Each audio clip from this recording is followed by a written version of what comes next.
БМВ во пламен, полициско возило исврлено од патот, возач на камионот во крв и укажување прва помош на повредените. Сето тоа се гледа на ова аматерско видео на кое е снимена вчерашната сообраќајна несреќа на Скопската обиколница на патот за Тетово. Во неа животот го загуби еден полицаец и совозачот од БМВ-то.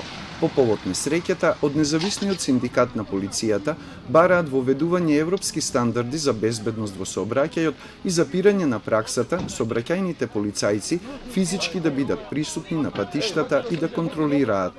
Ние, кој ќе патуваме низ Грција, не гледаме сообраќајни полицајци.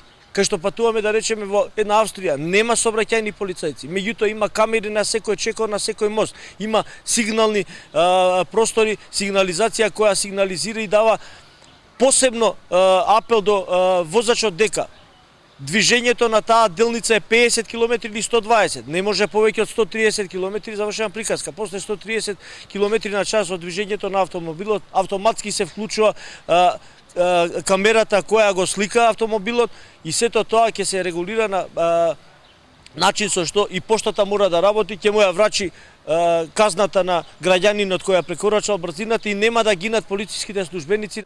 Да се организира панел дискусија за воведување видеонадзор на патиштата и да се донесе нов закон за безбедност во патниот сообраќај, дополнува Делчев.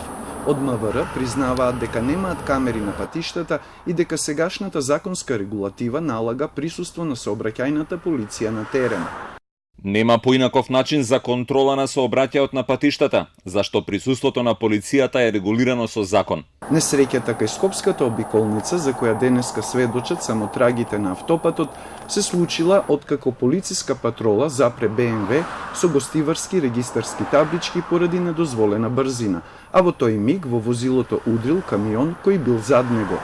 Од ургентниот центар велат дека и покрај оперативниот зафат од тешките повреди полицаецот починал по 45 минути, а неговиот колега кој се здобил со гребнатини по обсервацијата е пуштен на домашно лекување. Возачот на БМВ-то е во стабилна состојба и се наоѓа во единицата за интензивно лекување на Кариу.